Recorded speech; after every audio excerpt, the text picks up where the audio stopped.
Many people describe themselves as spiritual, but this spiritual movement is part of a New Age movement.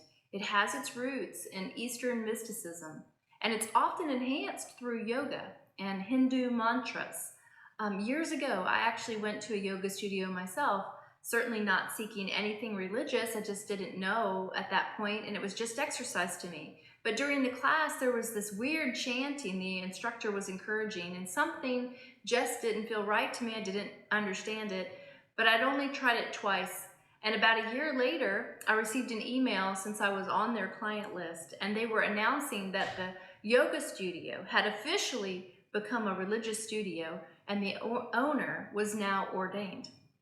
Well, this kind of spiritual movement, it envelops the concept that all is one and one is all. Sometimes even an all-in-one concept that includes God. And through enlightenment, one can become like God is the emphasis. And it has famous adherents like Oprah Winfrey and many other celebrities even. They sprinkle a little Jesus and a little philosophy, and it seems very open-minded, very empowering. But this movement is godless to its core, and unfortunately, people who are following it are moving in a terrible direction because the true originator is Satan himself. My friend Mary likes to call him Hotfoot. Anyway, we see the downfall of the angel Lucifer in Isaiah chapter 14. How you are fallen from heaven, O Lucifer, son of the morning. How you are cut down to the ground, you who weakened the nations. For you have said in your heart, I will ascend into heaven. I will exalt my throne above the stars of God.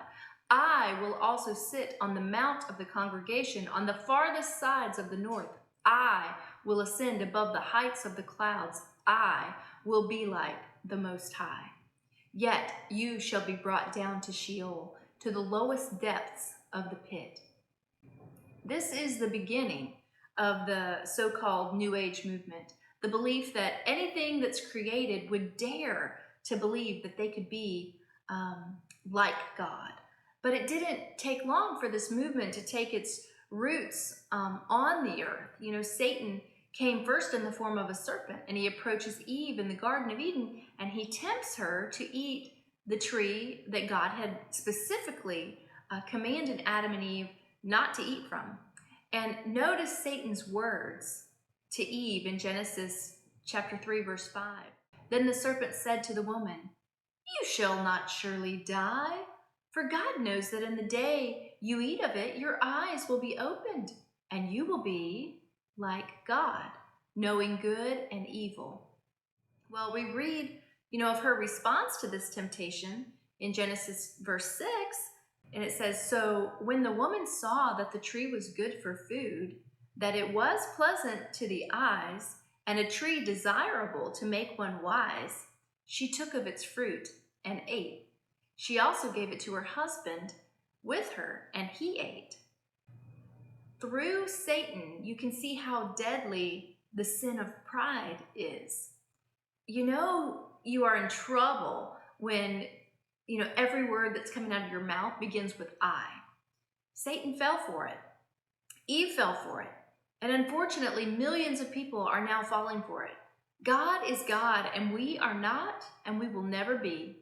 And those who desire to be like God, they want to attain things like power and status, just things, wisdom. But Jesus explained that we are to submit ourselves, not to exalt ourselves. And notice just how opposite to the New Age movement that Jesus' words are in Matthew chapter 5, verses 3 to 5. Blessed are the poor in spirit, for theirs is the kingdom of heaven. Blessed are those who mourn, for they shall be comforted. Blessed are the meek, for they shall inherit the earth. Jesus, he modeled submission as seen by his response in even another garden, in the Garden of Gethsemane. In Matthew 26, we see in verses 39 to 42 that Jesus modeled love as he freely gave even his life for all mankind. And may we too seek the truth of God as contained in his word, the Bible. May we come to a healthy perspective of who God is and who we are in Christ. Shalom. I pray you're blessed today.